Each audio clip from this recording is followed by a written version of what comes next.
and or what we also would call a State of the Union. It will be his first in this second term. But we know there's a great deal of misinformation and disinformation that's taking place, and it will be coming from him. We're going to pre-sponsor and then response after. Stateofthepeople.media is live and on the air. Share this link wherever you're watching it, on whatever channel. Share it with your loved ones, family, and friends. And I have the privilege of opening us and throwing it to two dynamic warrior queens, one of whom just a week ago we rallied in support of her.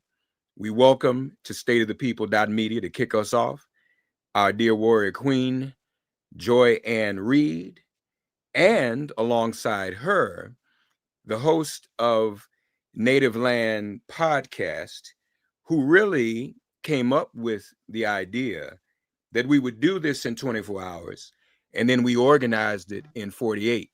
So bless her heart for challenging us, and somehow we made it happen. That's Angela Rye. So welcome to get us started on stateofthepeople.media, Joy Ann Reid and Angela Rye. Hey, sisters. Thank you, Reverend Mark. Yeah. I Hey, don't hear Joy. Joy. Can we hear Joy? I don't hear her. She's on. I She's don't not. hear her. Well, while we wait to address Joy's audio, I just want to tell everyone how much I love Black people. It is so important for us to understand this moment and what is being required of us, and that is to lean in and work together. Yes, Joy Reid is no longer on MSNBC, but today she's here with our folks because this is where she always is. She has the heart of the people. And Joy, I hope that your audio comes in soon. You cut me off whenever it comes on, but I want to just make sure that folks know why we did this. Tomorrow, well, now, today, later on tonight, Donald Trump will address the country in what is called a joint address of Congress. Normally, we call it State of the Union, regardless of if it's his first address or not. But he will, at 9 p.m. Eastern, address the country. And we thought it was imperative to provide people an alternative space to ensure that they could hear the truth. We are in the state of emergency. I've been saying all day that Congresswoman Winmore took the House floor a couple of weeks ago to say the House is on fire. And the truth of it is that the country is on fire. And so we've rallied together to come together for 24 hours, a marathon that will be streamed on multiple sites, including stateofthepeople.media, where you will hear from some of the most critical voices of our time, from the NAACP president, Derek Johnson, to the NAACP LDF lead, Janae Nelson. You will hear from Kimberly Crenshaw. You'll hear from Mark Morial. You will hear from Hakeem Jeffries, Yvette Clark, Joy Ann Reid, Brittany Packnett Cunningham, Dr. David Johns, and so many more. It is imperative that we turn our hearts toward one another and we stand up and gird ourselves for this very significant fight. It begins with the foundation of truth, and that is what we seek to bring to you for the next 24 hours. Joy, please tell me your audio is working. I think it is. It's working. It's working. Look, technology decided to be kind. Well, thank you, Chief of Staff to Black America, Angela Rye. It's always an honor to be with you because when I tell you that this sister loves our people and I love our people. Look, Black people we are the most resilient people in this country. We believe in this thing called democracy with a belief that is not really founded in our experience. But I think what's really important for y'all to think about as you are going into approaching tomorrow, number one, why does it matter, right? You know, the idea that we're in a crisis of democracy, I think is clear. But the question for our community is, what does that actually mean in your actual life? And what that means is not just that you're seeing this really insane reality show being put on by the White House and by the owner of Tesla and Twitter. And it is a reality show. It's literally cast like a reality show. It's cast for TV. Former reality show person is running the Federal Aviation Administration. A former Fox Weekend host. I'm not against TV. I was on cable. A Fox Weekend host is running the Defense Department. Dr. Oz is in charge of health along with RFK Jr., whose only qualification is that he comes from a rich and famous family. It's all reality TV, but that is designed to make you look away and think it's just a show that doesn't matter to you. One of the things we're going to do in this next 24 hours is explain how a crisis in democracy actually affects the hood, how it affects you. Right now, we are not sure whether your grandma is going to get her Social Security check. That's real. If you have student loans, it's not clear that that check is going to clear, even if you've already done your FAFSA. If you don't have your FAFSA yet and haven't applied for student loans, they may not be available. There's already an effort to shut down the Department of Education. What does that mean for you? It means if you have a special needs child, they may not be able to get the federally funded help that they got last year. You're talking about losing potentially millions of civil servants who you may not think that matters to you. But if you start cutting people at the VA, that means your uncle who's a Vietnam veteran may not be able to get health care at all, or they may privatize the health care and make it more expensive.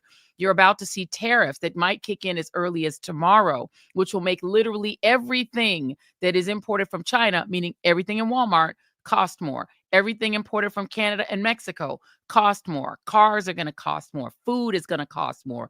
Your pocketbooks are going to pay for this reality show. So it's really important that you all forget all of the rhetoric you hear on TV. Forget the rhetoric. This is about you. This is about what happens to you in your life. It's not just about politics. That is the gospel truth, Joy Reid. The only way that she knows how to bring it is real and honest. And so we thank God for you, Joy. I have to tell you, the thing that I'm most excited about is how quickly this came together. I don't know if she'll do this because I know she's in the middle of doing some work, but I want to just shout out Holly Holiday, who is God's angel. Mark, you all saw initially. Mark has been working wall to wall on this too. Holly Holiday is a godsend on Win with Black Women for those of you who join those calls every week. And also she's been a godsend to us. She's a tech genius. Elon, you better watch out because she also got integrity. She coming for you and she ain't gonna doge us. So I just want to shout out Holly Holiday as well.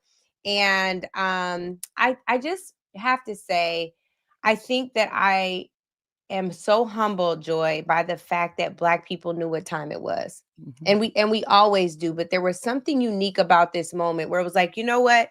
There's something being required of me that is different.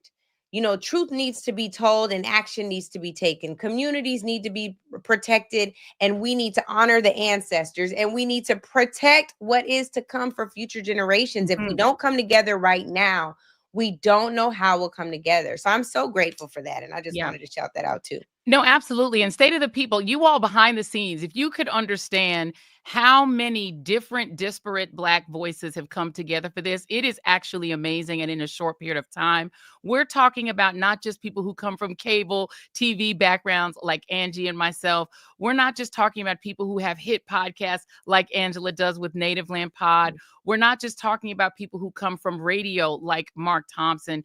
We're talking about people who are TikTok stars, people who you're watching on social media, people who are on Instagram, where people are getting a lot more of their news and information, people who've developed social media followings in the millions, but who would never normally interact with people who are doing cable. These are not your typical guests you're seeing on TV, but then again, some of them are. People like Ellie Mastal, who writes for The Nation. We're talking about people who come from every corner of Black American media and social influence, came together quick, fast, in a hurry because we care this much about what happens to you and what happens to our communities. What's really incredible about this is these are people, some of whom don't even really know each other personally, have not ever met each other, would not necessarily be in the same social circles. But look, we decided, we understood the assignment. The assignment is you. The assignment is to make sure that you truly understand what's happening in Washington and how it impacts your communities. That's what we're about. It's about community. And when I tell you this community came together fast, Angela's not kidding. People came together in like 48 hours. Literally, what have we been doing this, Angie, for like, what, a week? Like, it hasn't even been that long. We started planning this on Friday. Like, it's not a lie. And everybody was like, okay, well, what are we doing? Like, let's go. Let's go. I think, Joy, too, Well, I'll say that for when you're not on. But I think that it's important for us to protect, honor, and respect Black voices.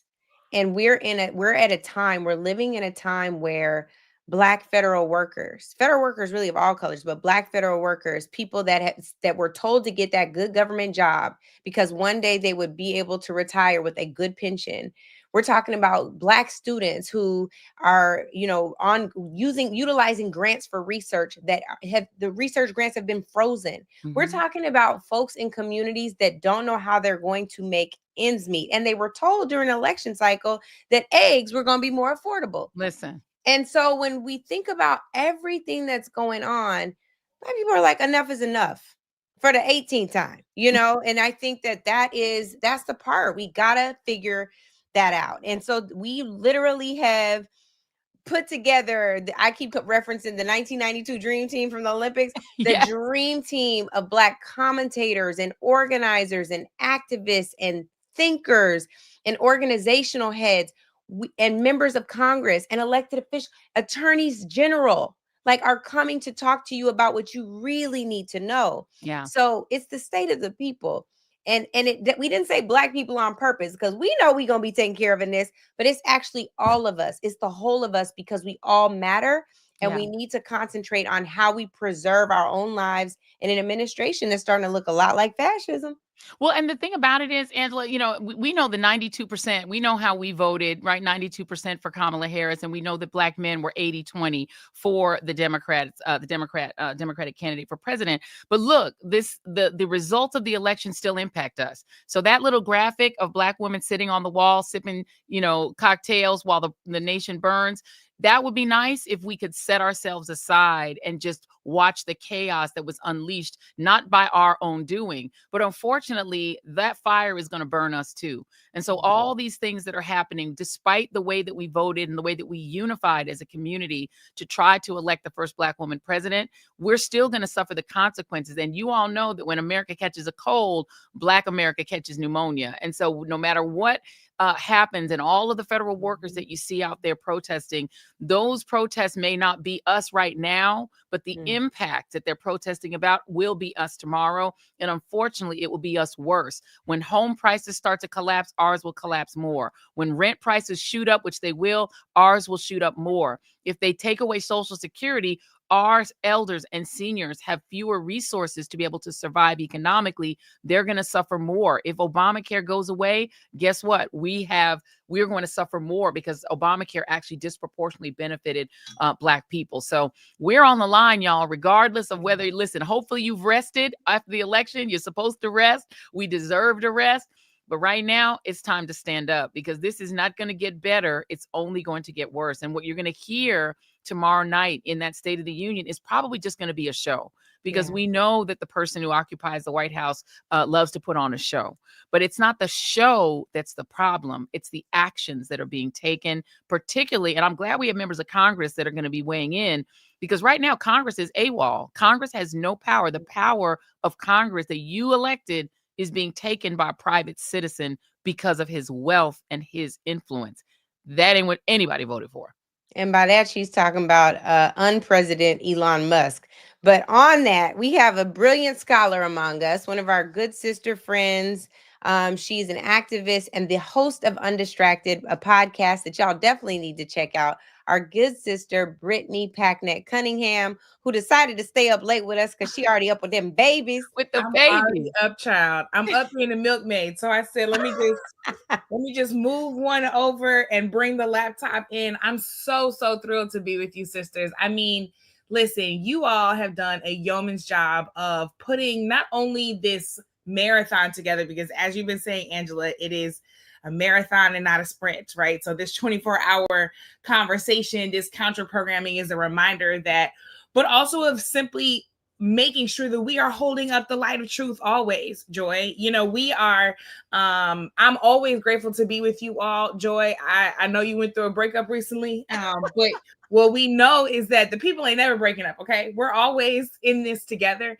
And whenever you're raising the light of truth, like I'm always glad to be a part. So we don't have to pay attention to that show tomorrow. Like you said, it is for pure entertainment value, people have to remember how much arts and culture and the attempt of winning the national sentiment is a part of the fabric of fascism. That's why you take over a Kennedy Center board. That's why you delay a check to sign your name to it. That's why you try to get your face on a $100 bill.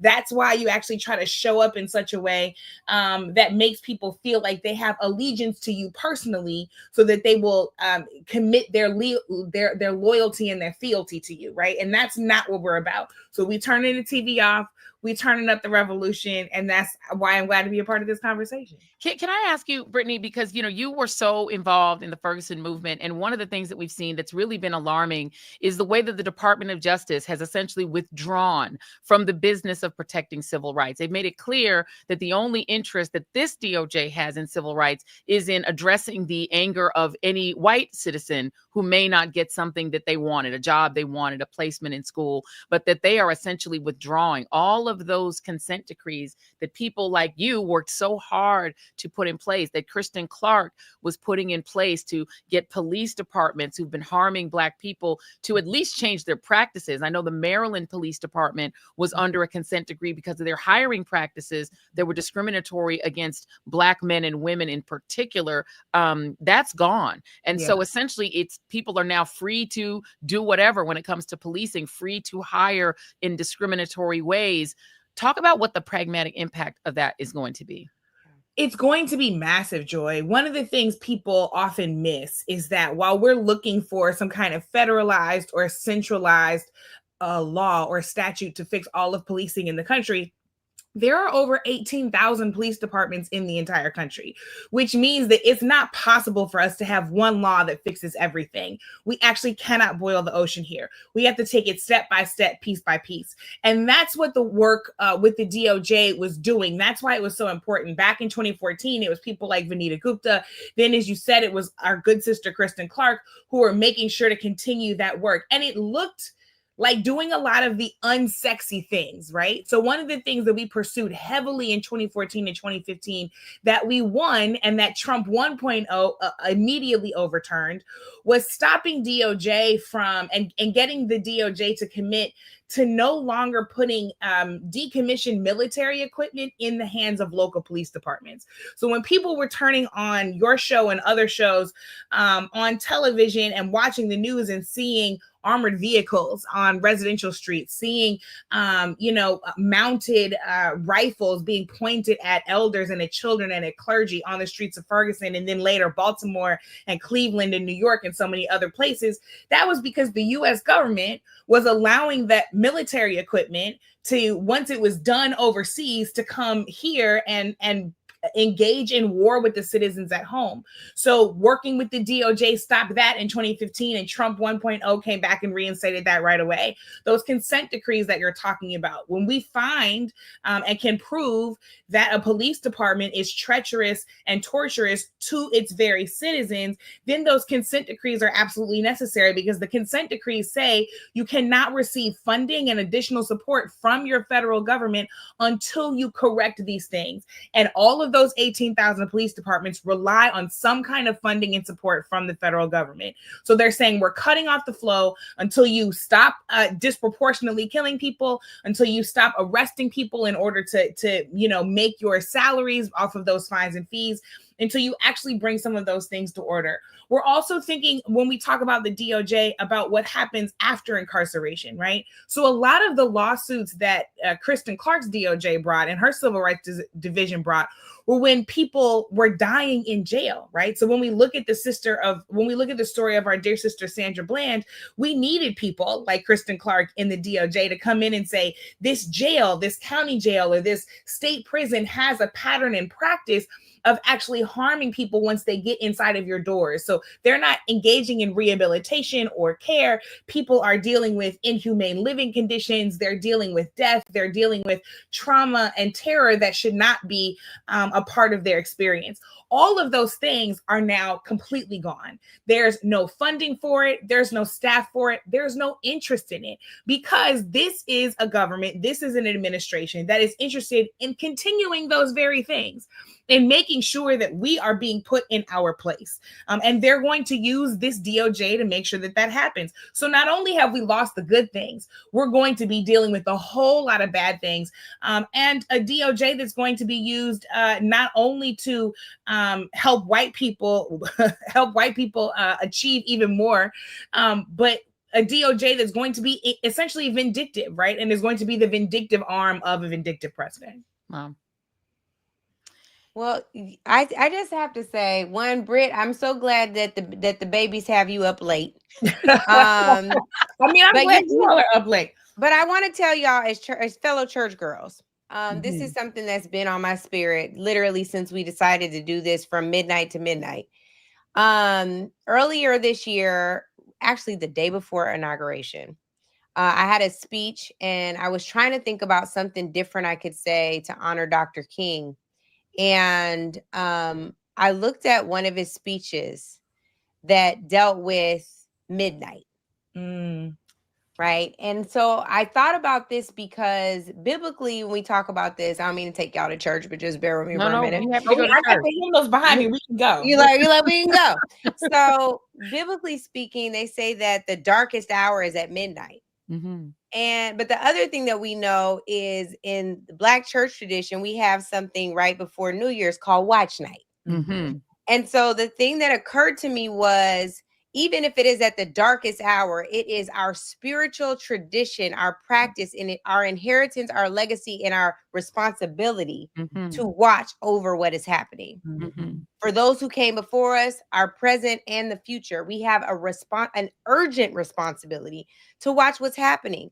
And not only to watch and pray and act. And so what I'm so grateful for about this convening is on the other side, we have 21 hours of pre-programming before we even get to State of the Union. We have 21 hours of a pre-buttal. We have 21 hours to lay out for folks what has happened in this administration, from the courtroom to the executive branch, where he is way far beyond his authority, and even encroaching into the legislative branch that ain't doing nothing because the Republicans want to give him a rubber stamp. And I will tell y'all, there will be plenty of people involved in this programming that are not partisan, but just want y'all to know facts. And so the thing that is really, really important in this moment is to understand that once we get through that 21 hours, the last 3 hours are where do we go from here? Also, in an homage to Dr. King. So it will be a Black summit where you will hear from Black leaders from 9 p.m. Eastern tomorrow to midnight, where we talk about our next steps. Because yes, we can talk. We definitely can talk, right, girls? We can talk, but we also can act. We feel a responsibility to act. So that's the thing that it was sat with me. Like, okay, well, we could do shut-ins, we could do watch night, and we also know that it might be dark, but we know at some point the day has to break. That's right. Joy, I'm curious from you, when you bring up this idea of watch night, Angela, I'm thinking about the history of it, right? And knowing that it was New Year's Eve, 1862, when our formerly enslaved ancestors decided to watch, not only watch night, and to see, but they decided to stay up to see what was coming, right? So they're watching through the night because they know emancipation lies on the other side of dawn, right? They know liberation lies on the other side of dawn. And they were clear that this was not an emancipation or a liberation that Abraham Lincoln awarded us somehow, right? This was not some kind of gift. Our ancestors earned this, right? Their blood, their tears, their creativity, their sacrifice is on that piece of paper. And so they stayed up to watch enslavement turn to freedom, right? They stayed up to watch bondage turn into liberation. And so when you bring this watch night idea into this conversation, I'm so moved, and I'm curious, Joy, as you think about making sure that we keep watch until we get free. You know, you are yet another example of how that has to exist outside of any kind of traditional or corporate bounds or bonds that people want to keep us in. So how are you thinking about making sure that we are keeping watch, right? How are you thinking about keeping that light on until the dawn comes, no matter what the challenges are? It's a great question, and I'm so glad, Brittany, that you brought up the fact that this was not a gift from Abraham Lincoln. You know, I think we teach our children poorly in our schools in some ways, and I know you're a former public school teacher. Is that we gloss over sometimes the work that the enslaved did to liberate themselves. Our school books are not written to explore that, but the reality is, you know, Decoration Day was a celebration of themselves, right? Black people, more than 100,000, fought in the Civil War and turned the tide of the war. And never forget that Lincoln's Union forces were losing the Civil War, and they couldn't have won the Civil War until they added Black troops. They added them in desperation because they had presented themselves from the beginning saying, arm us, we will go and we will fight these former slave owners. And at first, Lincoln said, yeah, no, thank you. We don't want to arm Black people who probably deeply hate the people who had enslaved them. And we don't want to put arms in their hands. But they ended up taking up arms, and that is what turned the tide of the war. So we liberated ourselves and then went on to celebrate ourselves, Memorial Day, creating that. But then in Texas had to fight for 3 more years to get liberation that had come to those who were, you know, east of the Mississippi. So the reality is that we've had to continually fight for our liberation. It's never been fixed. And so we thought there was some fixed date when we suddenly were liberated, and it's just a traveling date. You know, we've only really had anything like a multiracial democracy for maybe 60 years, because when you pass the 1877 Civil Rights Act, that has to then be firmed up by the 1965 Voting Rights Act, the 1964 Civil Rights Act. They essentially ignored the 14th and 13th Amendments and literally for another 100 years. So we know that this is a continual struggle. And so for me, I think about those enslaved people. Well, where are they getting their information? There was no MSNBC. There was no CNN.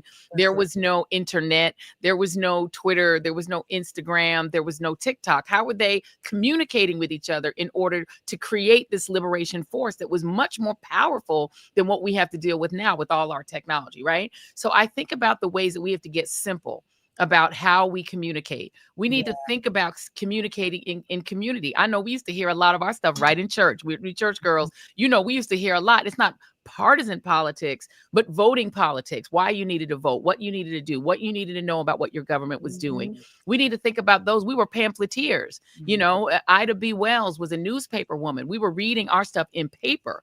We sometimes need to think about maybe deconstructing kind of our high technology thought process about the way we communicate and just start talking to each other. We have barbershops. Those are not illegal. We have beauty shops. Those are still legal. We have sororities and fraternities and links clubs and organizations that we attend. Those are still legal. They may try to take away our access to trusted voices in mainstream spaces, but that has never stopped us before. So the way I'm thinking about it is, what are all the many ways that we can communicate? This is one of them. Look at what Angela was talking about. Look at what was put together in such a short time. And I love that you say you all as if I had anything to do with it.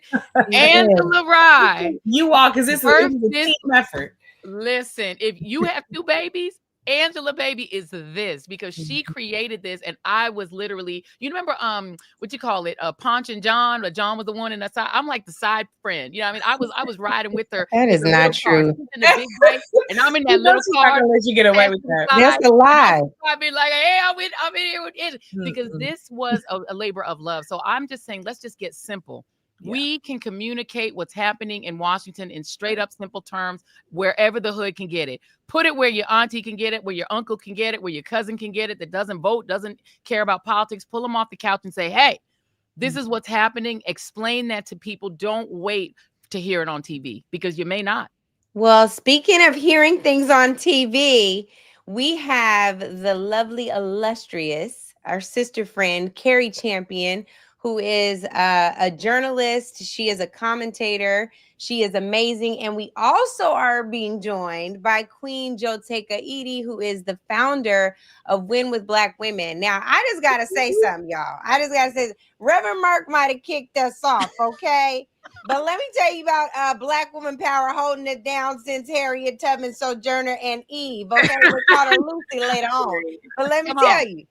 Okay, so I just want to shout out this Black girl magic happening right here. And I want to tell y'all welcome and thank you. It is not lost upon us that you all decided to stay up with us and make sure that we feed truth directly to the mouths and the minds of our people. So thank God for y'all. Hello, girls. Hello.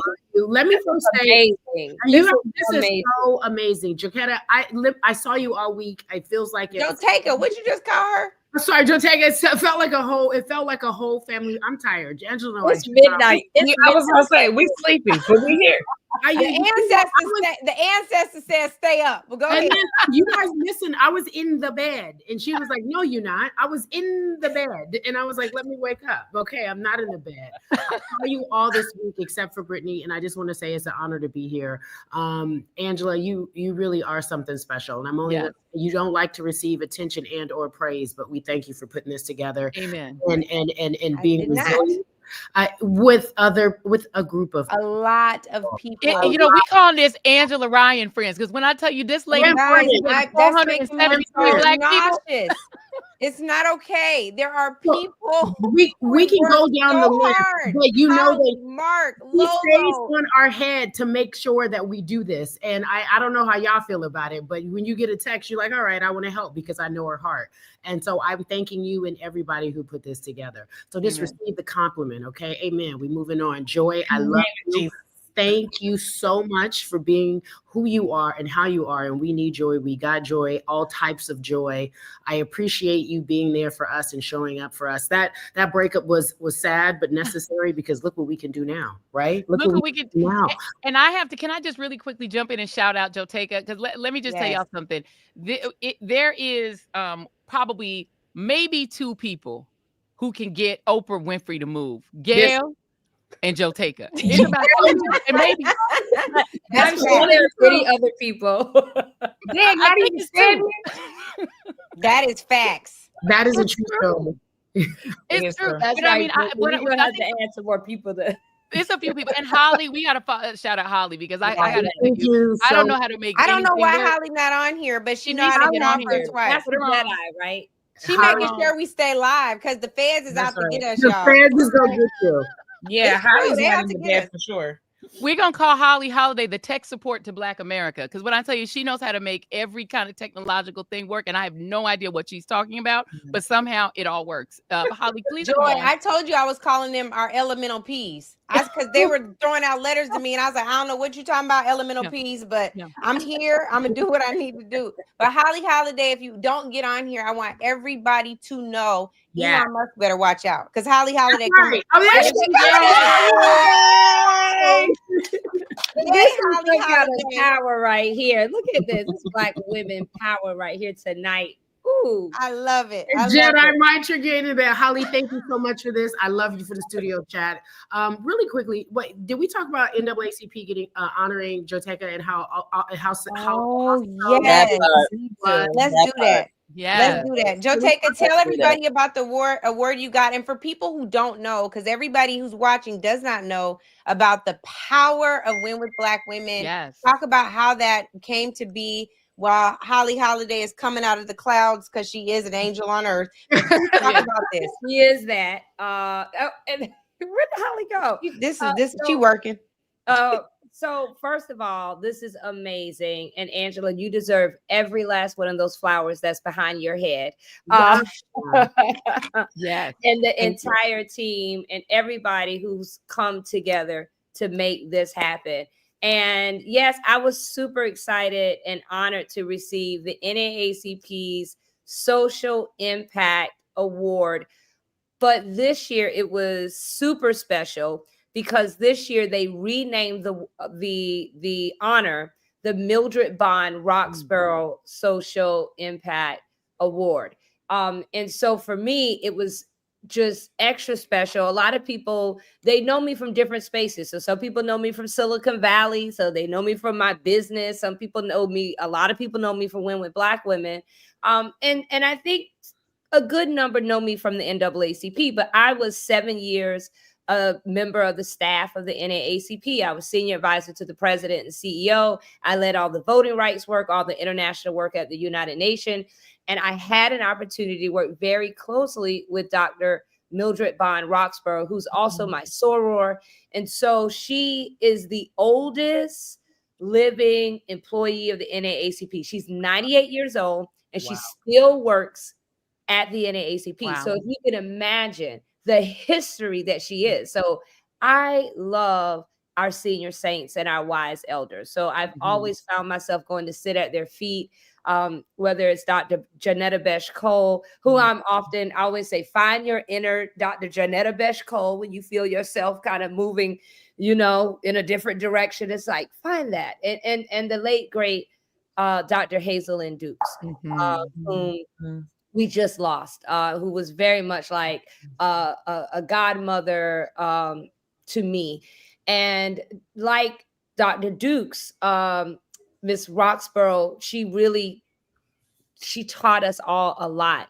And you could sit there and you knew that she was a woman so representative of women that have been in this movement. Quiet, may never have known her name, but she was behind so much in the NAACP. And so to receive the award when it was renamed for someone who I looked up to, who I knew, who was a soror, and who was a woman who a lot of people didn't know her name. And so now that honor carries her name, it meant a lot personally to me. It was beautiful to see so many other honorees throughout the weekend, and to see Black culture and Black stories celebrated, particularly in a time when there's an intentionality around the erasure of Black culture and Black people, and the importance for us to celebrate our own selves, our own awards. And hats off to you, Angela, Native Land Pod with the Image Award, to you, Joy, and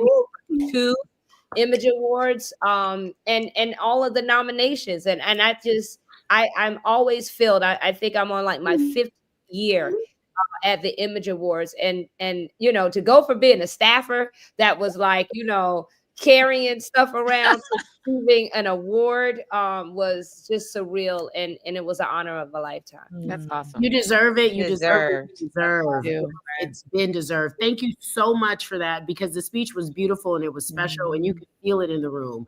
Yeah. I mean, everyone really, truly felt as if they owed you something, or they knew you, or they felt like we wanted to be around you. And I was one of them. And I was reporting back to the girl group, my machete, shout out to my machetes.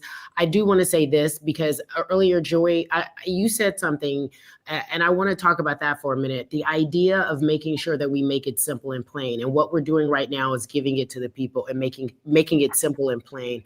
That to me has been the key in terms of getting rid of all this misinformation. To me, that has been so difficult to tell people what's right or wrong. I know you guys hear the same things that I hear. I know you all hear people you're like, that's just not true.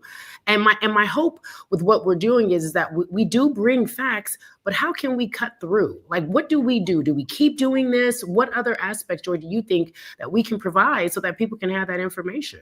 Well, I want to turn that back to you for a minute, because Carrie, I love what you do and the way that you break things down, but you also represent one of the things that is the most at risk in this moment, right? That is women's access. When I was growing up, I was a sporty shorty, but the idea of women being able to be even in a locker room interviewing people at the NFL or the NBA, it was just unheard of when I was growing up in the 80s. It was just not a thing that was happening. And so the very few Black women, especially women, period, but Black women who are able to break through, you represent one of that small number of people.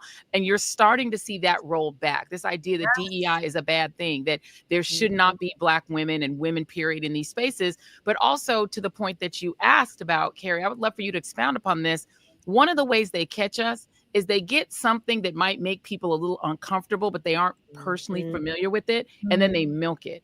And they did that with this idea of women in sports being under threat because of trans people. Yeah. There are about 13 trans people in America. Okay, they're about 0.1% of the population. It's like you could fit them all probably in my office. It's just very few of them. Yeah.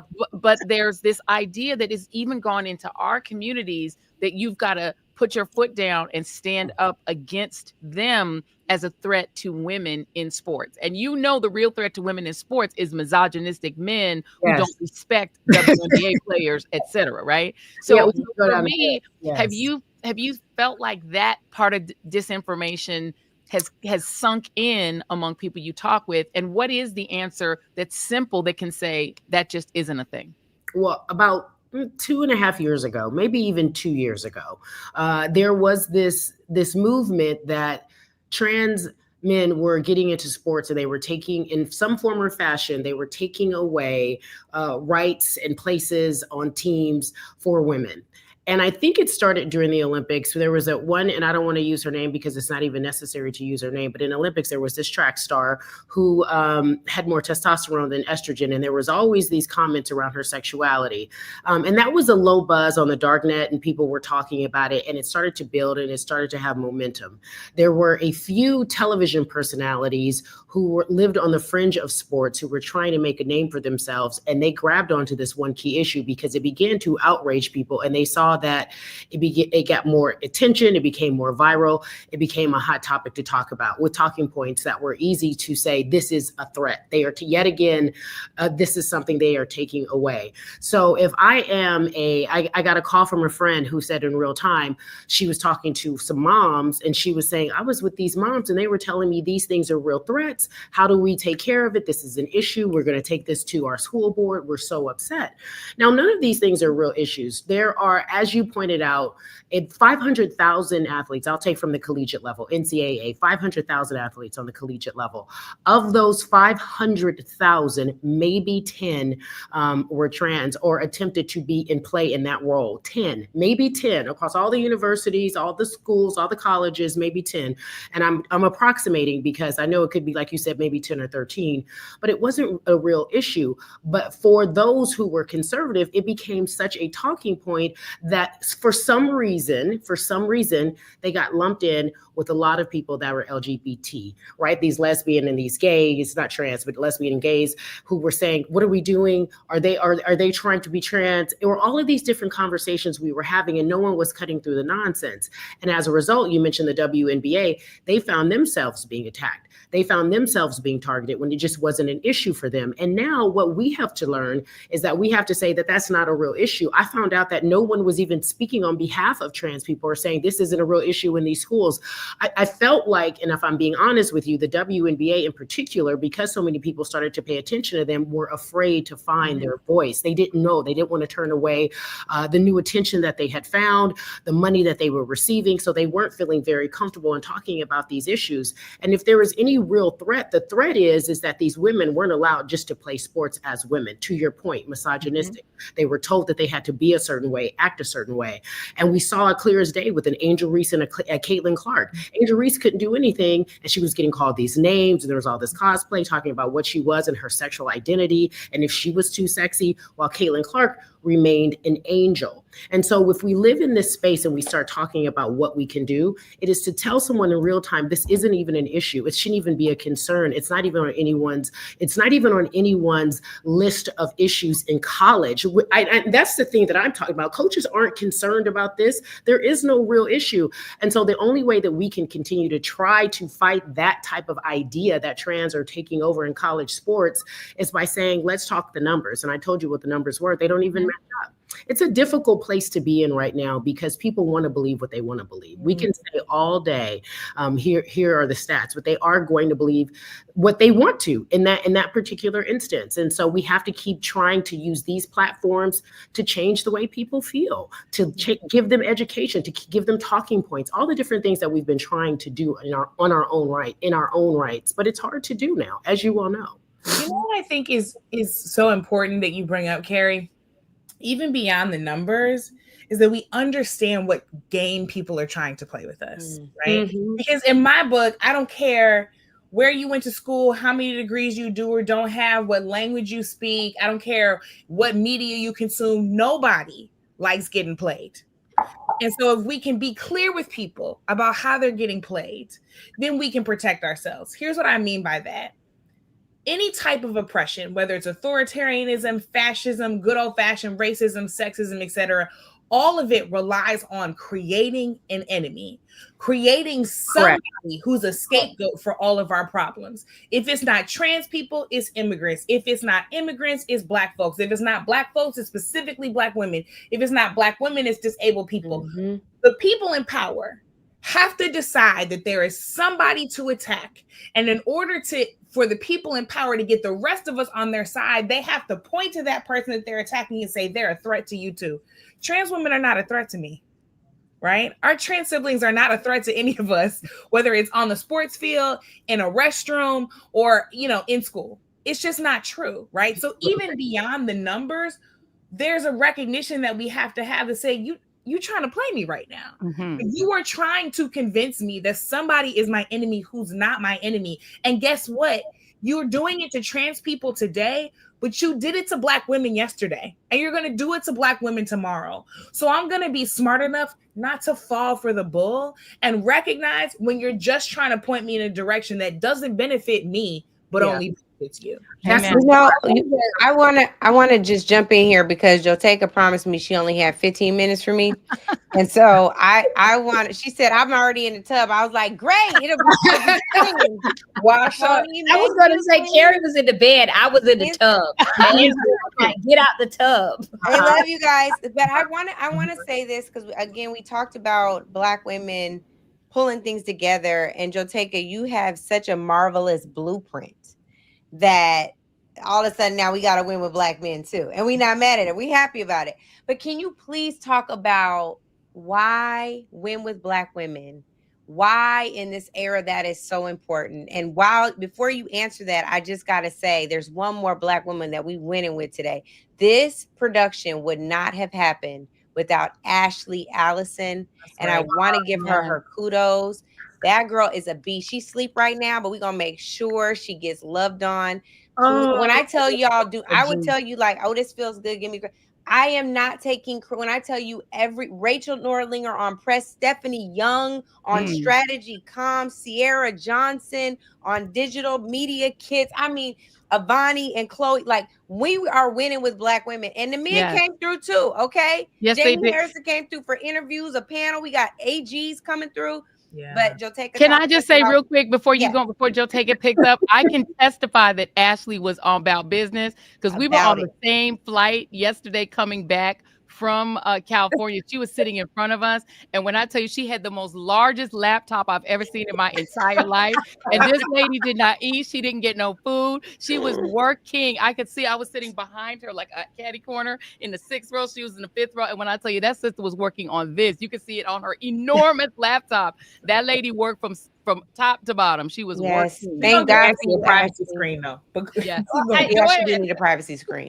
But Joe, tell us about it. She's lucky it was me back there because it would have been like a whole op if it hadn't been me. Fans is watching. But Joe, talking to us about winning with Black women. What you're saying is the real foundation of win with Black women. Like win with Black women, I often call it a collective love letter to Black women from ourselves. And it's so important for us in this moment, particularly to understand our collective power, that we all as individual Black women, we carry power in everything that we do in our day-to-day lives, in our professional lives, in our personal lives. But when we come together, we are a force multiplier. And that is, I believe, what is the secret sauce of win with Black women is really our ability to come together, but our love for each other and our love for our community. Amen. Yeah. So it's deeply, it starts there. It starts with sisterhood. It starts with love and grace, and our ability to recognize that we all have a position to play. I said this past weekend at the NAACP Image Awards. I asked the question because I think we've all at some point fantasized about what we would have done had we been born in the height of the civil rights movement. And I know, Joy, and you write about that when you talk about our beloved Medgar and Myrlie Evers Williams. But we all think about I would have done this, I would have done that, or I would have done this. And I think the time for us we have to stop fantasizing about what we would have done and realize like Dr. Coretta Scott King reminded us that freedom is won and lost in every generation. That's right. We are facing our civil rights movement right now. And it is up for us to figure out what role will we play? What role will you play? What will you do? Who are you and what are you willing to do in this moment? And we cannot and should not, we should not shrink in this moment. And I think that the notion that we all, particularly Black women, historically, when you look at every single movement that we have had in this country, Black women have played a pivotal role, whether or not it was Sojourner Truth or Harriet Tubman leading us out of freedom, Sojourner Truth in the womanist movement, and really begging the question around Black women, even in our place in the women's suffrage, and then you look at just other historical figures, whether it's Ida B. Wells and the role that we played to help shape various aspects of the movement. I think now today, what we see in Win with Black Women and beyond and other Black women-centered and Black women-led organizations are Black women stepping to the plate, whether or not we're doing it in culture, whether or not we're in media and Black voices that are truth tellers, or whether or not we are on the movement, fighting and leading resistance, or whether or not we're in spaces redefining what it is to visualize and see what Blackness is. So when you see a Sid Marshall, who is the CEO of a NBA team, it redefines what a Black woman, our power and our essence. And that's what Win with Black Women is all about. It is about first speaking out against racism and sexism against Black women, additionally working to elect Black women up and down the ballot into office, because our representation matters, but also this third part of lifting up the collective power image of Black women in this country, and particularly that of Black women-led and centered organizations. And we've done it in a way that has centered love and sisterhood, recognizing that we all have power. And when that power comes together, it's unstoppable. Amen. Well, we're gonna I'll offer some parting words. Joy, you're gonna go last because you are the closer. So I'm gonna go to Bishop Britt first so I can keep time, because Bishop started preaching, boy. That's it. So we might catch the spirit. Look, let me go ahead and get ready. Go ahead. Let me go first. I'm gonna pass it to Britt because I'm gonna go first and then I'm gonna pass it to Britt. Shout out to Britt. First of all, really, thank you for letting me do this, because I was like, I'm in the bed, I can't do it now. I don't want to get off the phone. So Angela gonna have to talk to me for 4 more hours. Brittany, you said something I think that is important too. When they can find an enemy, first thing is when they can find an enemy, it's easy to change the language and make everybody feel like they need to be them versus us. And I appreciate you for saying that, separate but equal in so many different ways. The second thing is that when Josheka, you just said, why can't we all, or what should we be doing in this fight? We all had remembered what we all fantasize about what we would have been doing in the civil rights movement. I would have been this, I would have been that.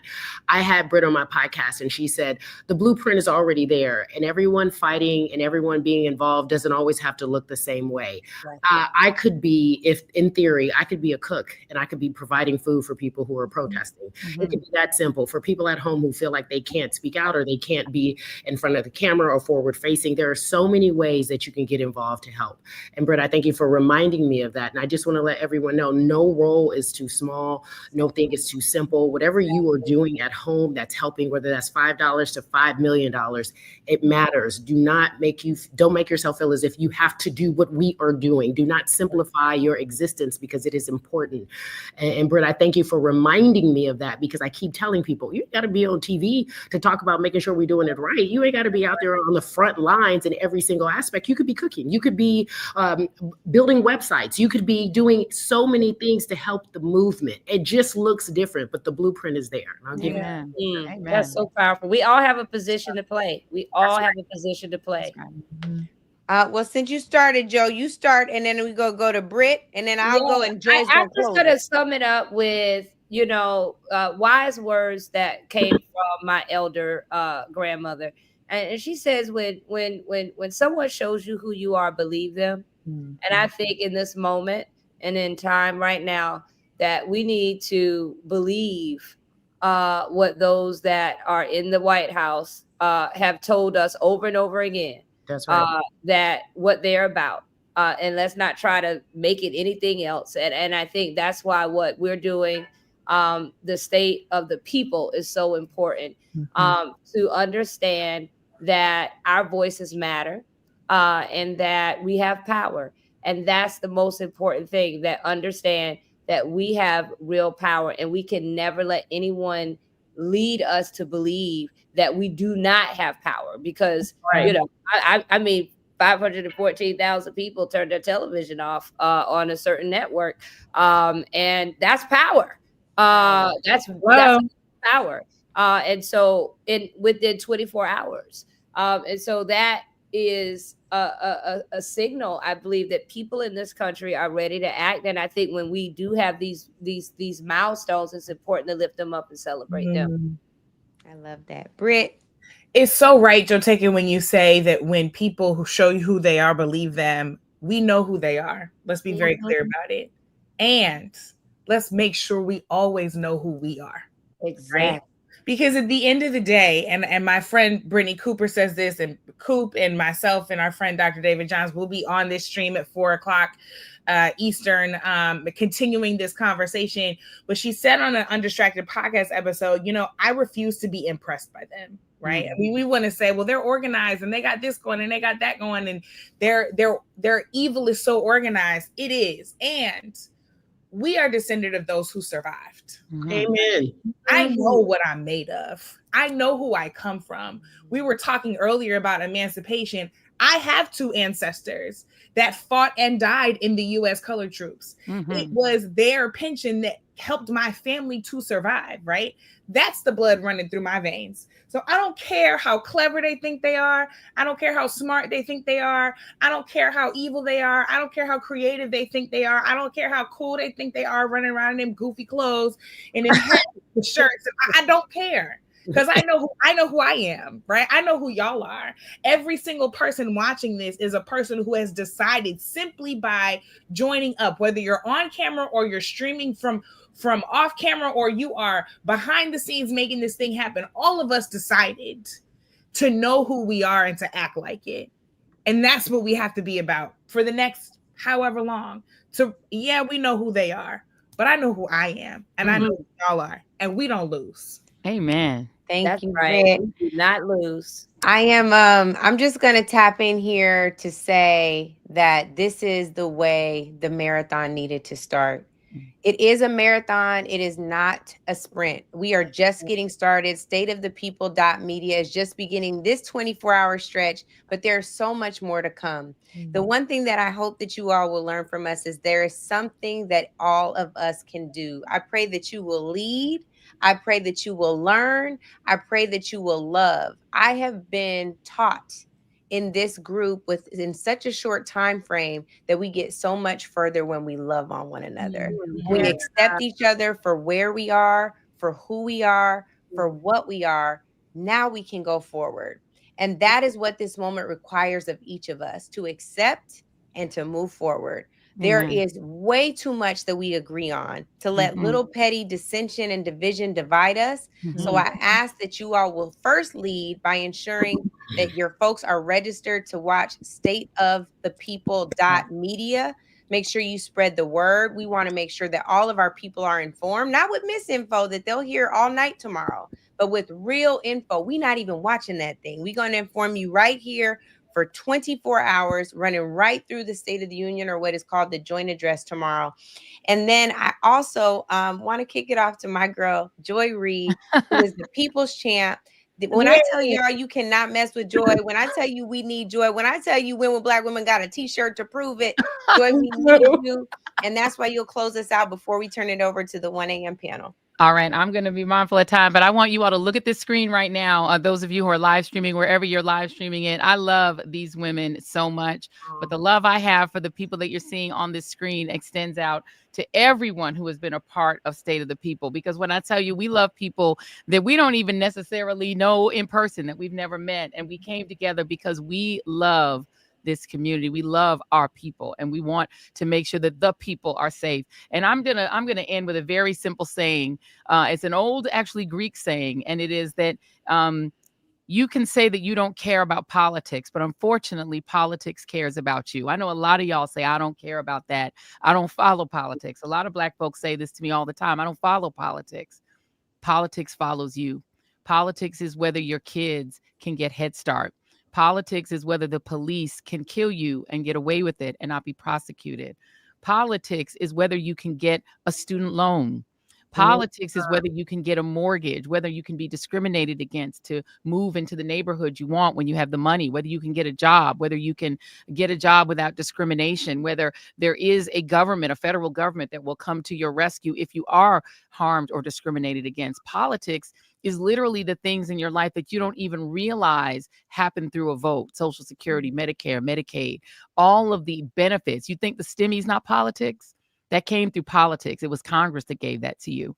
And so politics is going to impact you whether you want it to or not. So I'm begging you, asking you to pay attention, not to politics, but to the issues that people you trust, your trusted voices and messengers are trying to feed into you, because we're not doing it to make you care about politics. We're doing it because we care about you. I'm going to throw it back to the great Mark Thompson, our good brother, and with the thanks to all of my sisters. This has been an amazing kickoff.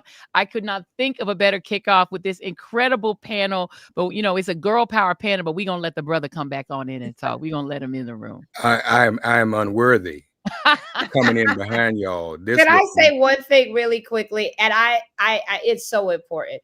Folks often talk about that historic win with Black Women Call, but we had 44,000 on the Zoom. And then there was another. I always have to say there were 50,000 people who couldn't get on the Zoom that found themselves someplace else. There was 30,000 people in the clubhouse. But on the very next day, like the 200 groups that came afterwards and all the momentum, the $20 million that was raised, it would not have been possible. That momentum, that shift would not have happened. Yes, we did something great. But if the brothers had not come the very next day with 55,000, yes, I do not believe, I believe, yes, we would have still been historic. It would have been felt great.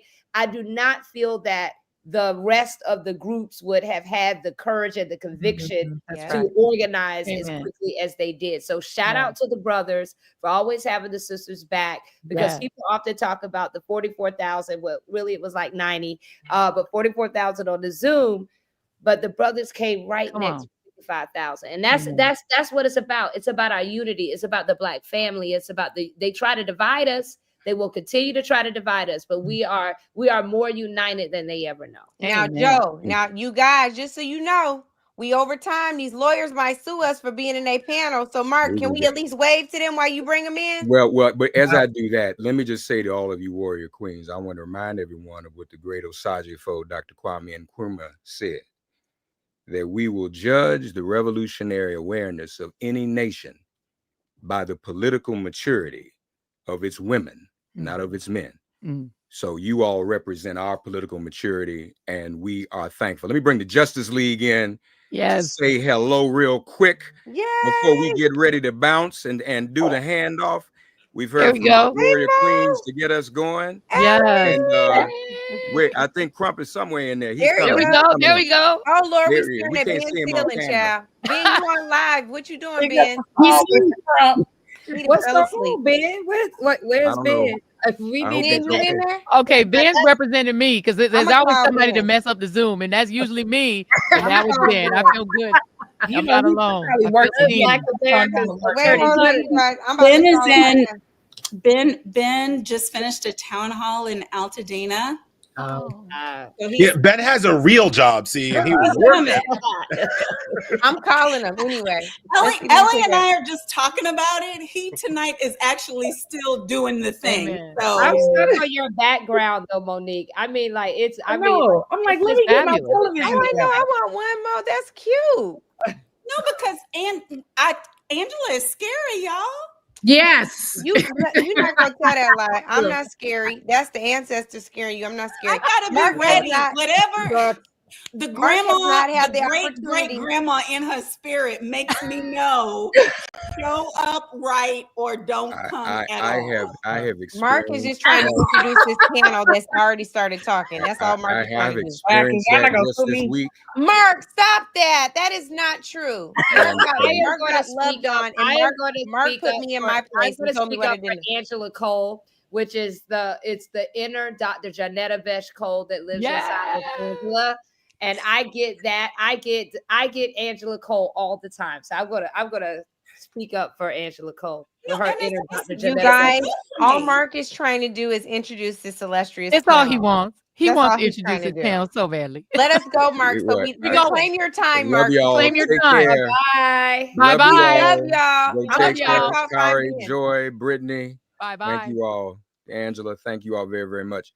Folks, we got the Justice League here with us, and we are going to bring them on. Ben Crump is on deck. He'll be joining us momentarily as soon as he can. But let me just properly introduce these Avengers here in this Justice League. I think that's a mixed metaphor, Ellie, because the Avengers and Justice League are two different. One is DC and one is Marvel. But we can do what we want to do. We can do it all together. He is the justice correspondent for the Nation magazine. Draw nigh and lend an ear, because he's got some important stuff to tell us about what's happening in the courts. And of course, well-known trial attorney, crisis manager, and host of her own show as well, the Dr. Monique Presley. We are so glad to have you both here. And folks, again, stateofthepeople.media. Spread the word. Share this stream with your friends and family. Wake them up. You know, we can sleep when we're dead. We'll be with you for the next 23 hours now, 1 hour under our belt. Take it away, Ellie and Monique. Well, I want to introduce Ellie again, because for all of the things that were just said, y'all don't know what we say behind Ellie's back, but I said it to like 54 people tonight, and I was like, I don't have time to learn how to be a constitutional lawyer. Ellie better be in my session. And it just brings me to such appreciation, is all I really want to say, for all of the various gifts and talents that we've just already seen on display tonight. And I know that I don't have to stretch you to get you to agree, Ellie, but that first panel, man, was that amazing. Thank you, Carrie. Thank you, Joteka. Thank you, Joy. Thank you, Brittany. Thank you, Angela Rye, my birthday mate. She is much younger, but we share the same date for a birthday. And I just want to say, as much as I tease, Joyce Meyer always says this thing. And Angela, if you're watching, you can just be mad. But Joyce Meyer says, many are the called, but the chosen are few, which is Bible. But the line she adds is, and the chosen are the few who answer the call. And my experience of you, Angela Rye, is that when the call comes, you answer it. And then when you answer it, we all answer it because you answered it. And that is really what we are in tonight. So you're not on to tell me to shut up. I appreciate you as a sister and all of the sisterhood and brotherhood that have come and answered the call, because it was you calling and we trust you. What say you, Ellie? Well, first of all, I wanted to thank so much Angela and for everybody else for organizing this panel. I hope everybody who watched felt very uplifted by those beautiful Black women, because now we have to talk about reality. Now we have to talk now we're gonna come crushing down the cold, hard facts of our situation. For those who don't know me, I am Ellie Mistal. I'm the justice correspondent for The Nation. I've been writing and covering the law in the Supreme Court, the Justice Department, for about 15 years now. And I can tell you, based on that experience, that we are truly living in unprecedented times. Donald Trump is currently under 95 separate federal lawsuits stemming from his illegal and unconstitutional executive orders that he has issued in just the first 6 weeks of his presidency. That, the scientists would call, is a record. All right, that goes in the Guinness book of world records for most criminal activity by a president in 6 weeks. All right. So from now, that, Ellie, let me ask you, because you said 95, and some people are going to think that's a big number. Some people aren't going to think it's a big number. Mute Attorney Crump until we ask you a question. He started Mardi Gras already. Let me just say, happy Mardi Gras, y'all. It's Fat Tuesday. Let the good times roll. I'm letting it roll with my brothers in the law. But Ellie, 95, how many of them are legitimate in your expert opinion? Oh, almost all of them. I haven't read every single stitch of every one of the 95 complaints, but I've read a lot of them, and all of them are based on legitimate grounds. Some are closer to the line than others in terms of their legality and their likelihood of success, but all of them that I have read, and all of the important ones, focus on some specific legal or illegal or questionably legal activity that Trump has done. And again, it is an unprecedented number of lawsuits against Trump because Trump has taken an unprecedented amount of illegal or unconstitutional executive actions. So okay, give us some for instances, because we're starting from ring, hello. And this is, and we're saying hello to citizens, to constituents, to voters, maybe some who thought that it was all the same and that a regime change wouldn't mean that much. And we don't have to necessarily be for one party or against, because we're going to see so much in this 24 hours that is nonpartisan. But we know when we getting stabbed in the back and kicked in the butt and slapped in the face all at the same time. Yeah, Monique, look, I want people to understand something here. I obviously have a political point of view. I believe in justice and fairness and kindness and equality. And I understand that I live in a country where not everybody agrees with me. I understand that I live in a country where potentially most people disagree with me. And potentially most people want harm to come to those they dislike and those they hate. And I cannot change your mind here in an hour about your path down that road.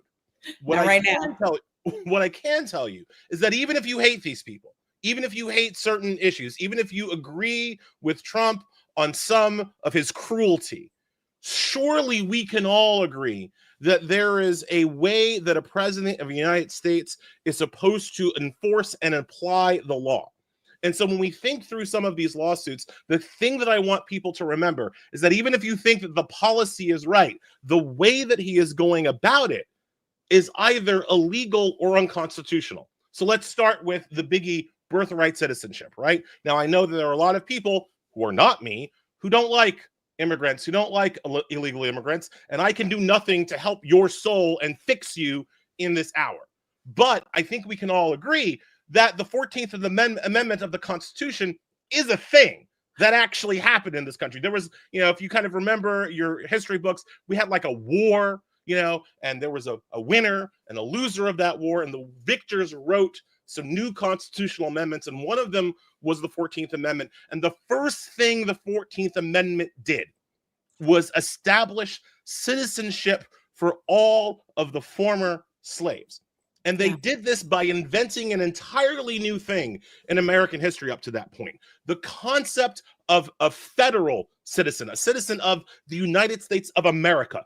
Prior to the 14th Amendment, citizenship flowed up from the states. So you weren't a citizen of the United States, you were a citizen of New York or South Carolina or Georgia. And if you can imagine the former enslaved people, you didn't get to be a citizen of Georgia or South Carolina if you were an African, right? So the 14th Amendment said, you know what?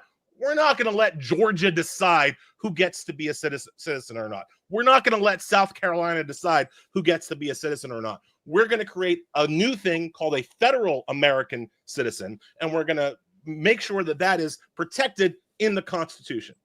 When Donald Trump says that he's taking away birthright citizenship, that is what he's taking away. So you might have an issue with so-called illegal immigrants. You might have an issue with out-of-status people. You might not like them. And again, I can't help you there. But surely you can understand that taking away the foundational basis of citizenship for all African Americans in this country might be a problem.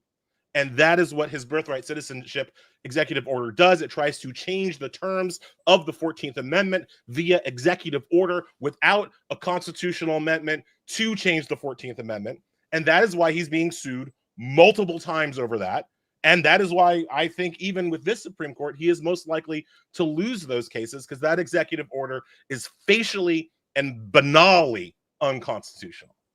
Well, I'm glad that you said that, Ellie, because I think lots of times people think whatever it is that's happening is happening to somebody else, and it's not happening necessarily to us.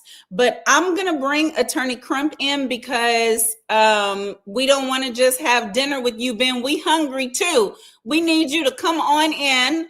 And I know that you are working hard for us.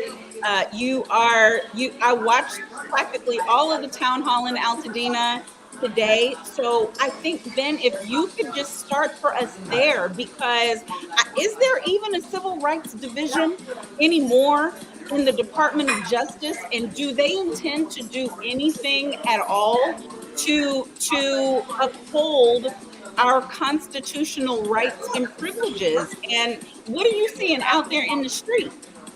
Well, there's so many things that they have taken away from us that we quite frankly thought were fundamental. We literally believe, like Ellie was just saying, that the 14th Amendment made birthright citizenship absolute. And I do agree. I think it's going to be struck down by the courts, his efforts on this latest action to have an executive order. But I will say this before I answer your question directly, Monique, and that is the fact that what he is doing is going to test the elasticity of the United States Constitution. And I am not so sure, unless we fight like hell, that it will ever regain its former dimensions. And that's what's at stake here.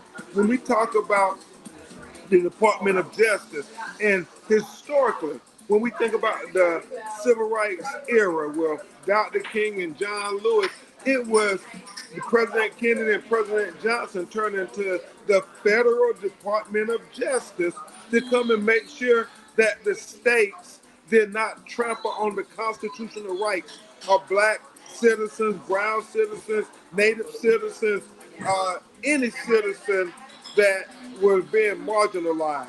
But now, when we think about how they've weaponized the Department of Justice, I don't know, as I sit here today on March 3rd, 2025, if we have a civil rights division in the Department of Justice. You cannot say that Ellie, with a straight Ben, face. Ellie knows, and I know, and we don't. And listen, I would really like for you to, because I was in so many of these meetings with you, and I just want to thank you. I want to tell everybody who's watching, I'm on the screen with some of my own kind of giants and personal heroes in different lanes. And Ben, when we were trying to get the George Floyd Justice and Policing Act passed, we were on Capitol Hill with the Floyd family, with the Garner family, we with the Brown family, and promises were made and promises were not kept. And I'm not going to go by the wayside today, but what I want to say is, even after all that happened, in the last administration, we had a real champion in Kristen Clark, and we had one of the most successful, progressive, forward-moving civil rights divisions of the Department of Justice ever. And I think we all were there to wish her well at the end of December, early January, whenever it was. The depression has kicked it out of my mind. But can you talk to us about kind of the difference in what a vote does, Ben, because we had one of the most active and successful civil rights divisions ever, and now we're seeing the pulling back and tearing down of everything that they tried to do. Absolutely. And elections have consequences. And we have to remind people of that over and over and over again. But just like you, Monique, Kristen Clark was a real champion for justice. She was a force of nature. Ellie, under this Biden-Harris administration and Kristen Clark fighting with the leverage she had been granted by Merrick Garland, the Attorney General, she went and did something I had never seen done in my whole career. She was prosecuting police officers for killing black people. We didn't even have that during the Obama administration. And not only was she prosecuting them, she was getting convictions. Something else, Monique, we would never get. Even if they did a prosecution, it was such a laissez-faire attempt that they just got away with it. And they say, oh, well, we tried, but not Kristen Clark, George Floyd, Ahmaud Arbery, Breonna Taylor, the plea she got out of that there, Tyree Nichols, the conviction she got out of that. I mean, she was extraordinary in making black people believe that we could get equal justice under the law. And so now I am just shocked and heartbroken. All the strides we made, they are starting to pull them back. Like, even though we didn't get the George Floyd Justice and Policing Act passed, we got intermittent progress with such things as the DoJ keeping a database that said we get to track these bad cops, these cops that had engaged in excessive force, that had brutalized our people, who had lied on police records like they did with Breonna Taylor. We had a database of that. And what's the first thing they do, Ellen? They go and they take down the database. So now we're having to start from scratch and say, well, this officer that just recently killed this next black hashtag, did they have a history? Did they have a previous complaints and so forth? And so I remind everybody, elections have real consequences. And I'm so troubled. I'm so troubled as I talk to two people who I know are brilliant and courageous, which is an important conversation. We have a lot of brilliant people, but they lack the courage to stand up and speak truth to power. And if we're speaking truth, a lot of people who, for whatever reason in our community, did not support the Vice President Harris ticket, man, these private prisons that the stock prices going up, who do you think they have intended to fill those prisons? It's going to be poor people of color first. And then, as our sister Michelle Alexander said, if they can't fill them up with enough black and brown people, then they'll go after the poor white people. But do believe they're going to start criminalizing us in ways we have never seen before, because they want these private prisons to be filled. And so we have work to do, brothers and sisters. Well, Ben, don't leave us. I got two questions for Ellie, and then I want to come back to you. But I gotta shout out my sister, Reese with the receipts, Reese Colbert, because when you started talking, Ben, about this prison pipeline and what they're doing in the privatization of the correctional system, and they mean for us to be the labor. Don't get it twisted. This immigration game that they're running, this thing that they're doing, they're going to collect all the brown and then they're going to move to the black, and it's all about a workforce. That's why this Guantanamo Bay lawsuit is so important. But my two questions for you, Ellie, because I'm concerned, and you answer all my questions when I'm concerned. Ellie, I'm concerned first about the fact that we can have a Kristen Clark, a person who's appointed, qualified, capable, justice seeking, all the things, and a black woman, not gonna skip that, but a singular person who can so importantly turn the tide of justice forward that we see all kinds of things happen that have never happened before. And then out goes Merrick, out goes Kristen, in comes Bondi, same as before with Jeff Sessions. God, I never thought I'd say his name again. And with a single person, not an entire administration or apparatus, but with a single person, we end up like turning back the hands of time to the jeopardy of our people. My question for you is, one, is that what really was intended? Go to our founders if you want to, go to the Constitution if you want to, wherever you think we should go with it. But is that what was intended by the law? Or is that a flaw in the system where the law itself is not holding up because it depends on a particular person to make sure that it happens? And then second, please comment on the part that Attorney Crump was just talking about, where we're seeing the erosion of our rights under this current administration. Yeah, so the law is only as good as the people enforcing it. That's always been true. Was it a flaw in the original Constitution? Absolutely. The Constitution was written by slaveholders. The Constitution was written for the express purpose of erecting a Western slave empire. It's not a surprise they didn't have a concept of civil rights at the founding of the country. The head of the Civil Rights Division in the Department of Justice is always, and I've written this for Michael Harriot's Contraband Camp on Substack, the head of the Civil Rights Division is literally always the most important attorney for Black Americans in this country, whether or not that person is good or bad.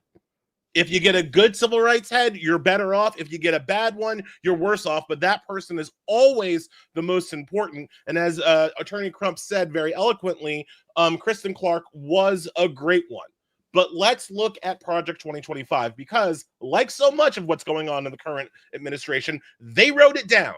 So before the election, anybody who was paying attention had the opportunity to read exactly what they were going to do with the Civil Rights Division. And their plan, as written in Project 2025, was to gut it, was to prevent it from taking legal action. They literally said, and Pam Bondi is carrying this out, that all actions from the Civil Rights Division have to go through the Attorney General, and that the civil rights head has no independent authority. So we've gone from Kristen Clark to a woman named Harmeet Dillon, who, and I've researched her history, has absolutely no experience in civil rights, has absolutely no litigation experience. I was about to say, she hasn't tried a single case. She was a person who ran unsuccessfully to run the RNC and got beat by Ronna McDaniel. Do you know how much of a loser you need to be to get beat by Ronna McDaniel? All right, that's who the current head of the Civil Rights Division is, a person with absolutely no experience. But when you put a person with no experience and no desire and no will in that position, what you do is have critically lack of enforcement of civil rights throughout the country, right? So I know there are a lot of people who are watching the stream who were underwhelmed by the Biden's administration's response to George Floyd and his ability to do anything to stop killer and brutal cops from terrorizing and harassing us. I was underwhelmed. I wrote a lot about how underwhelmed I was with the Biden administration. But you know what's worse than that? The Trump administration and Bondi and Harmeet Dillon. Because the key difference here is that any individual attorney, Ben Crump, you name it, can go after a single cop, can try to bring a single brutal cop to justice. Sometimes they win. Sometimes Derek Chauvin spends the rest of his short ass life in jail. Sometimes they lose, but any single attorney can bring down a cop. Only the Department of Justice and the Civil Rights Division can bring down a police department. And that is what good civil rights attorneys do. That's what Kristen Clark was doing. It's called a pattern and practice investigation, where you go after not one bad cop, not one bad apple, but the whole bunch. Because let's always remember, the phrase is not one bad apple, oh, forget about it, just eat the rest of the good apples. What are you bitching about? No, no, no. The phrase is one bad apple spoils the bunch. And Kristen Clark was able to go after the bunch, as in entire police departments, for their, quote, pattern and practice of racial terrorizations. That's what she did in Kentucky after the Breonna Taylor murder, right? But now, since the Civil Rights Division cannot act, there are not going to be any pattern and practice investigations. So there's going to be nothing to bring terrible police departments to heel. That is the new policy that a majority of Americans voted for, to make sure that cops never have to answer for their crimes as a department, as an institution, right? That's a key in taking away the power of the Civil Rights Division. The other kind of huge thing, and Crump mentioned this, when they take away the data, understand how much of a long-term problem that is. That means any future investigation has to start from scratch. We don't get to know the patterns and the practices and the histories of these police departments because they've deleted the data. And even if even if somebody like copied it on a flash file, now you're going to have to go to court and prove what's called provenance, prove that that data was secured for the entire time when it was out of government hands. That's going to be very hard to do. So not only are you not going to have individual data for individual killer cops, you're not going to have data for the whole police department. But there's an even bigger problem. Who's tracking it now? Who's telling us? No, right? But they were never doing. Ben is going to start laughing because this is where we have gone round and round. I can't think of a single case in maybe the past 10 years where there's been one officer to do something and I haven't said to Ben, oh, okay, whose idea was that? So I agree with you 100%, because I have always said I come to it differently. I come to it as someone who was senior litigation for a municipality, for an attorney general's office. So when I'm saying I understand the underbelly, I'm like, no, fools, I understand the underbelly. And what I'm trying to say to you is there's always an assistant chief in the line. There's always a lieutenant in the line. People always know. Nobody oops and uh-ohs into that one bad night. You can tell when that happens. Like, the circumstances are very plain. The facts are easy to find out, but these circumstances that we've been seeing over and over, there's, as you said, there's rot at the root. And what the Justice and Policing Act would have done, shout out to the Floyd family for everything that they continue still to do, because we're talking about civil rights and police cases right now. What the Justice and Policing Act would have done, hello, Queen, would have been to make sure we do not have cases where there's no data, cases where there's no collection, cases where nothing is happening. And that all hope of that is gone, and it is now up to us. So I'm hoping, Attorney Crump, you can tell us if it's up to local police departments, if it's up to local activists, what can we do in order to keep the records that the federal government is not going to? Unless, Queen, you're in here because you want to tell us something else. I am gonna tell my brother Ben, because I love him so much, and since the people are watching you, thousands of people who admire you, we can see everything you eating. They are not putting you backstage, and I want to make sure you know. I know you are starving from all your work and all the dinner, but I want to make sure I tell you they can see everything, and they have called me and texted, and they're frantic. They're like, Ben hungry. He's eating, so I just want to make sure you know that we can see you. We love you. We can see you. That's all I wanted. Go back and talk about serious things. But Ben, we need you to know we can see you. I love you. You can stay and talk to us about the serious things too, also, though. All I'll say is this: just have them pray my strength, because know that I've been working with our people in Altadena all day, because we cannot let them take that generational wealth from this Black community, and that's a whole nother subject. But to answer Monique's question, and I have to go back to what Ellie was saying, because y'all, it is so profound These aren't things that are happening in abstract when they get rid of the database. I mean, a prima facie case is Sonia Massey. Yeah. Sonia Massey. I mean, the cop who shot her in her face when she said, "I rebuke you in the name of Jesus," had been to 6 police departments within 3 years. And so now, under the current administration, there wouldn't be any documentation of his pattern and practice of excessive force and brutality. So therefore, y'all, these things are real. Elections have consequences. And the people who are most affected by people not voting is our community. I mean, in a extreme way, in an extreme way. So I had to say that to amen, my brother Ellis, on that matter about the lack of those databases is going to be critically hurtful to our efforts to try to bring killer cops to justice. Now, Yeah, but I think then but though, but I think then we have to say though that people can do Freedom of Information Act and it's yeah, I gonna was take going there. that.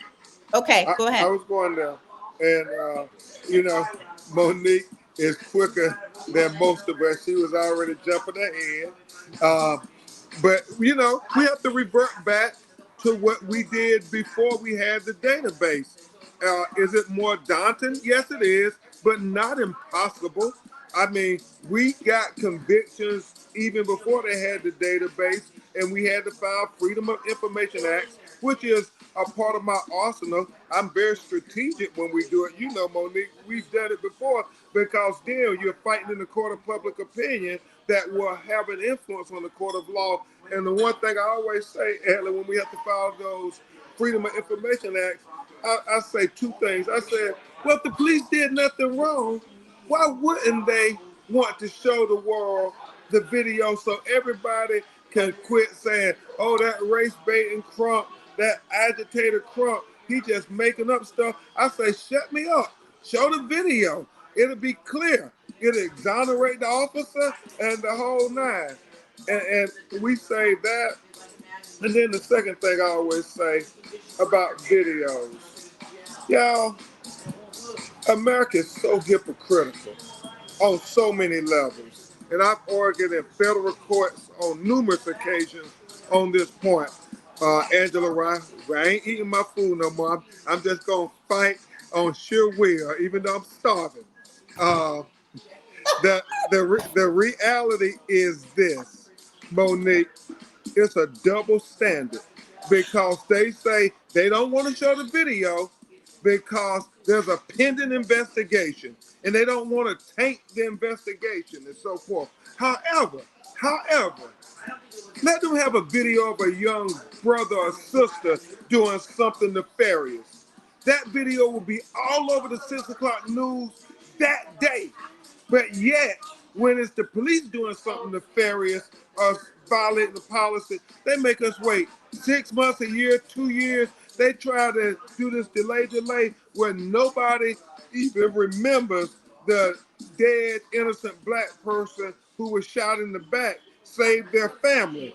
And that's why we have to be very strategic and we have to be very consistent with filing these Freedom of Information Acts and then sharing the information on the databases, making sure we communicate. Well, we used to have it with the Washington Post. I don't know if they're going to do that anymore, but they used to help us with keeping the database. We'll probably have to turn to the Guardian, turn to our black newspapers with the National Newspaper Association. But where there is a will, there is a way. With this social media, Monique, these young, brilliant brothers and sisters, we can find a way to document every state where they have a police killing. Everything we see on social media hashtag, I implore somebody has to start keeping a list. And that list has to be updated on a daily basis because I'm so sad of this reality. My Ida law B. firm- Wells. Ida B. Wells. Ida Exactly. B. Wells documented lynchings when her life was under threat. Ain't nobody else was doing it. Ida B. Wells counted the lynchings, and that's what we have to do. Exactly. And Ellie, it's not just police misconduct, right? Because I think people of good conscience can hear everything we've said thus far and think, that's terrible. That's so sad. I wish that wasn't happening. And not realize truly the depth of the obligation of the Civil Rights Division of the Department of Justice. So much so, I'm gonna switch it up for a second. I was talking to a group of women, and I was trying to express to them how important it was and how devastated I was by what was happening with the Civil Rights Division, looking at what seemed like my whole life's work just going down the toilet. And the response in the chat was, I understand that sexual harassment may be important, and I understand that fair pay may be important. And I was like, girl, I'm talking about folks getting shot in the damn street, and you think I'm talking about harassment cases? But it taught me the lesson, because people don't know that is also the Civil Rights Division's obligation to fight for fairness for women, to fight for fairness for people who have special education needs, to fight for fairness for everybody in any possible oppressed category. Can you maybe explain to us what the reaches are of that and the ramifications for where we are now? Yeah, I want to actually take that a little bit bigger, Monique, because I feel like I hear exactly have those conversations a lot from white people and black people, and it comes different, depending on their socioeconomic situation or whatever. But you'll hear certain people, for me in my life, mainly white liberal people, be like, "Oh my God, that's so horrible." But what can we do? What can I do, right? And I'll hear predominantly from black folks, younger black folks especially, "Oh man, that's so terrible, but I ain't gonna do nothing. They ain't gonna do nothing." And so on both sides of that spectrum, there's a nihilism, right? There's a belief that nothing can change, will change, or has ever changed, right? And so one of the things that I tried a lot to do in my work, with my books or whatever, is to remind people that most of the bad things that are happening in this country are happening intentionally. And they're happening intentionally because of a law that was passed or a case that was decided that makes our world this way. And it doesn't have to be this way. If we elected better people, if we voted all of the time, if we did all the things all of the time, our world would be better, because the law is not objective. The law does not sit at a remove from the rest of us coming down on high. The law was not thrown down to us by Moses, all right? That's not how it happens in this country. The law is something that we as people vote for and write down, and many of the laws are terrible. And it is those terrible laws that put us in this situation, right? So like, think about just, my example here is a simple thing about police brutality. I think a lot of people have heard by this point that an officer is allowed to kill you if they are in fear of their life, right? And the legal standard is that the officer has to be in fear of their life. And how do you judge the fear? Based on what a reasonable officer would fear at the time. Folks, that is a dumb standard. And that is a dumb standard that was brought to us by one Supreme Court case, Graham v. Connor, which changed the standard into this stupid standard of feared for our life, right? Because a reasonable standard, a different standard, a fair standard, a not racist standard would be that the officer has to be objectively right.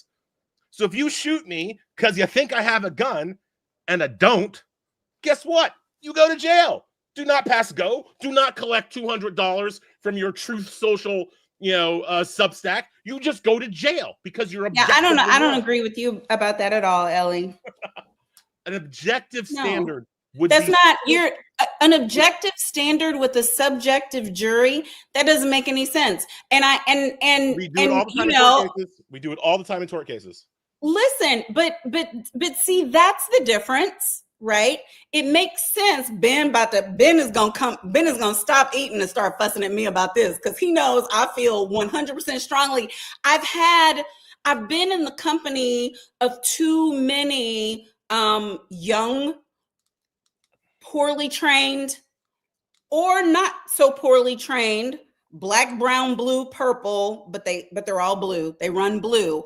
Officers cowering in a corner in my office about what was really in the pocket and how in the dark, at night, in the alley, in the rain, when the person goes and reaches what they're reaching for. And it sounds to me like what you're saying is if they were reaching for a banana instead of a gun, then objectively the officer goes to jail. And obviously there's no way that you can know when somebody reaches into the jacket objectively whether it's a gun or a banana. And frankly, the odds would be on your side saying, I'm just going to interject for Ellie for a second, Monique. Objection to, since you holding court, Monique. This is what I don't understand, Monique. You could have at least waited, man. No, I can't wait because I don't want people to buy into that notion only because of this, Monique, and you're brilliant. But when you really think about it, why is it the police can always de-escalate situations when it's white people, and yet they shoot first and ask questions when it's black people? You can't keep justifying the outcomes. I mean, we only make up 13% of the population. We only make up 13% of the population. So that's why racism. Is it most of the police shootings are disproportionately against unarmed African Americans? Because we're black. The times they shoot white people are when they got guns. They don't shoot no white man in the back. That ain't happening. No. But Ben, that's racism, and it's obviously because we are black, and it's obviously because of the conditioning of centuries in this particular country, which is built on racism. But I'm talking, because y'all are my brothers in the law, about the fixes for it in the law. And what I am saying is that it's very difficult as lawyers and as officers of the court on the street to apply a subjective standard. I think what we have to do is dig beneath that and do what nobody wants to do, which is accept that racism is baked into the cake in our police departments across this country. And so when you're training officers, when you're filtering officers, you got to do everything you can to figure out, he don't know no black people. He's never been around black people. If you ask him 3 times, you'll figure out he doesn't like black people or brown people or blue people or gay people. And he has no business being on the force, because waiting until he's on the street when he's got to make a decision, whether it's their life or his life, that's not the time to figure that out. So Monique, what you're saying, what you're saying, I'm going to give it back to you, Ellie. Oh, we spicy now. I love it. What Monique is saying is that the young black or brown person, we got to be perfect. We got, and the trained professional who then went through police academies and training and CLEs, they can get it wrong and kill us, and the burden is still on the dead black person. That makes no sense, Monique. No, it's horribly unfair, Ben. I agree with Ben, but I want to bring us together on this. Wouldn't this be a better conversation to be having about how to reform our police forces instead of the Trumpian conversation, which is let's give all officers absolute immunity from prosecution for any crime?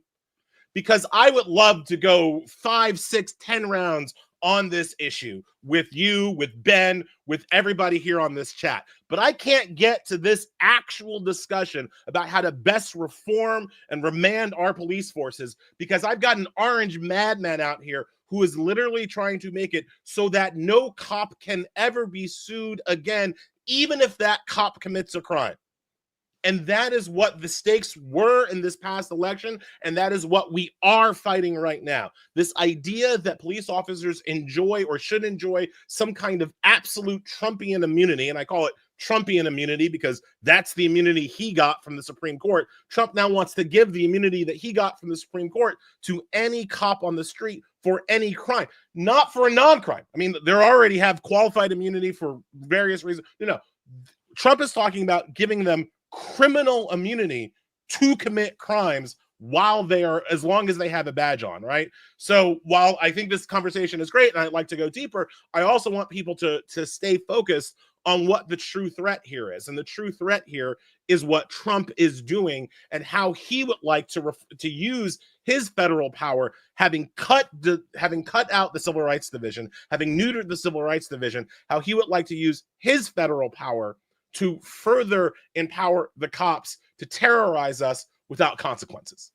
So we've got 10 minutes left, and I want to use it to do what I think is only fair given everything we've just said. There are people who are watching who have to walk home they got to get from the 7-Eleven to their apartment complex. There are people of every demographic, every socioeconomic status who are going to be Black while walking, Black while driving, Black while biking.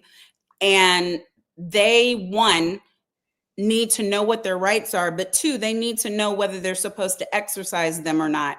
I used to teach a training on this for a lot of years. I gave it up because everything that I was telling people to do, it didn't matter. We were still getting killed.